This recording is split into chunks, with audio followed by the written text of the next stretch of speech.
Okay, in today's video we'll see how to handle the date time of a given data.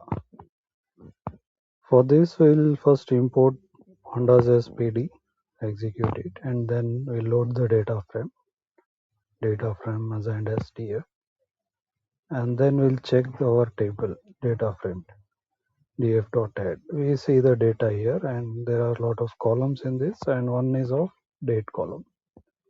Now this date column, we need to first check what is the data type of this date column.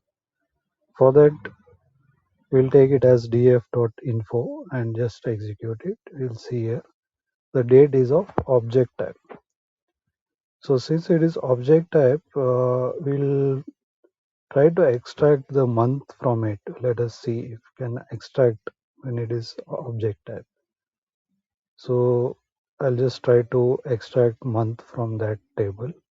So if I execute it, you see here there is an error coming. Now this error is because it's of object type and we cannot extract month or year from that.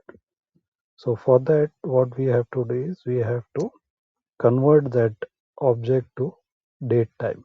So this is the way we can do it. pd.toDateTime. Now if we execute this, now it is through. Okay, now to just cross check it, df.info, if we just check it, if you can check here, you see that now the date is converted to date time. So now this is done. So after this, now we can try to extract the month from that. So for that, again, that code we just see here is df date with dt.month. I'll try to extract the month. So if we execute this, we'll get the months. So after this, we can again try to extract year also from this. So if you extract dt.year,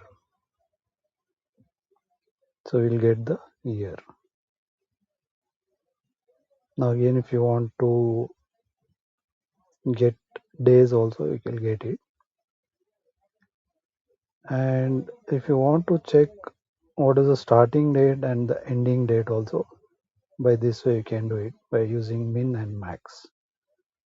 So min will give a starting date and max will give the ending date. So accordingly, you can handle the date time in this data.